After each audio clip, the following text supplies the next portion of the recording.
Now, here's where this gets to be an issue potentially for the markets and beyond. It is more than just a Supreme Court issue now. It's become a midterm election issue, especially with a Wall Street Journal NBC News poll out now that shows the judge is garnering less support among all voters, but especially among women. And that was an issue that was raised as a concern by Republicans on that committee, that they not look like insensitive old white men. You heard this again and again and again. But the particular hit for the judge and Republicans reflected in that poll is a reason why they're being so skittish about this. Should they be? To Rosecliff Capital's Mike Murphy, we've got the Wall Street Journal senior video reporter Shelby Holliday, Independent Women's Forum senior policy analyst Patrice Onwuka. All right, Patrice, to you.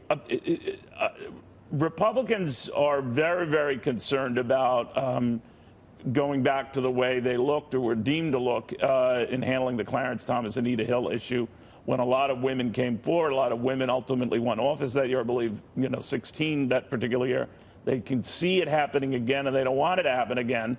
But some of their more conservative counterparts are saying, you're giving away the store here. Where is this going? Well, I think they're trying their best to put their best foot forward and really give this accuser, the benefit of the doubt and let her be able to tell her story. There's going to come a point, though, when her demands become so outrageous or just so over the top that I think regular women and regular people will say, well, listen, if you were really this intent on sharing your story, why the consistent moving of the goalpost and pushing back the date? It almost looks like it's politically motivated. So I think conservatives are right to be able to give her some concessions, but at the end of the day, they do need to stand firm and say, we need to take a vote. If you're not going to testify, if you're not, we're bending over backwards to help you do it. But if you're not going to do it, then we need to vote on this candidate. The fear, Shelby, again, seems to be what women are thinking.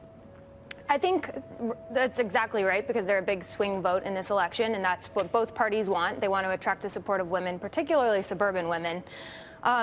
One thing that I thought was very interesting is on Sunday, when the article came out and Christine Ford put her name out there and detailed the allegation, that was looked at as very credible. And you could see the reaction by both Republicans and Democrats. They said, wow, this seems serious. We need to hear from this woman, postpone the vote. Since then, Republicans have sort of taken back the PR war, if you will, because the goalposts have moved. And I don't think her lawyers, Dr. Ford's lawyers, did her a favor by going out and saying she's willing to testify. Wait a second, she doesn't want to testify before an FBI investigation. Oh, wait a second, maybe she will, but we want all these things. And because of the constantly changing story, I do think Republicans had the benefit of the doubt until this morning when the president tweeted and sort of threw a wrench into the whole thing by tweeting this very contentious and hostile and strange tweet about whether or not she and her parents went to the FBI, when we know, in fact, in the Washington Post story, she did not want her parents to know that she was even at a party drinking alcohol. So I think the tweet by President Trump could actually change things. Yeah, a lot of Republicans during these were delicate saying that negotiations. We wish he hadn't done that. But Michael, I'm going to take this to the next extreme. If you can help me out tying all of this together, including the midterms and the markets, if you don't mind. Try my best. Let's say it falls apart. Let's say she ultimately does get a chance to testify like Anita Hill. She makes a credible appearance. We can argue or not over whether the remarks are accurate or whether she's truthful or he is being truthful in response. But a credible performance on her part would be damaging to him and maybe cost him a couple of votes and maybe this Supreme Court spot. Then what? I think it doesn't have that much of an effect on what's going on in the markets, Neil. And if you look today, we're again at all-time highs. So I think people are looking a little bit past this. So if this fell through, because that is not what the consensus. The consensus seems that he's going to squeak by. Consensus is he squeaks by. But I think if he were not to squeak by, I don't think it's the end of the world. There'll be another nominee. There'll be another contentious fight over something, regardless of whoever the nominee is. And someone will eventually get in. But I think what's driving this market here, we talk about a lot, is earnings. His profits. Right. So I don't think him getting in or not getting in would have a major impact on the markets either way. Here's why I think, and I respect Michael enormously, but Michael knows I'm an expert, Patrice, because I read a prompter.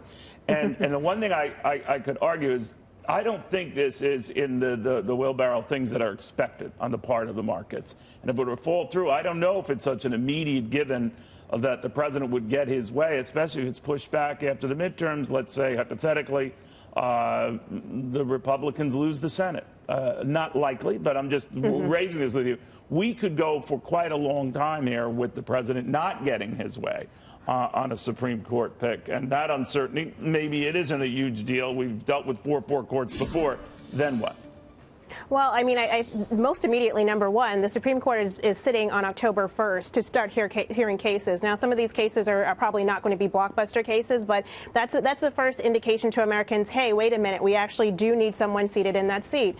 Number two, there are a number of Trump supporters, I think over 30%, who put him in office because they were looking forward to him nominating Supreme Court justices. This may actually, if Kavanaugh's nomination or confirmation falls through, this may be a boon for President Trump and Republicans in terms of the midterm elections. I see that it galvanizes them. They feel they've been victimized. I've heard that argument as well. Shelby, what do you think? Yeah, I'm hearing both sides. There are some conservatives who say, actually, if it falls through, it could be a good thing for Republicans, because right now Republicans are very worried about turnout in the midterms. Yes. And President Trump himself has sort of dismissed the fact that there will be this big blue wave, and he calls it the red wave. Right. They're worried that that will make Republicans a little lazy. Maybe they'd want to stay at home. Maybe they won't be so galvanized.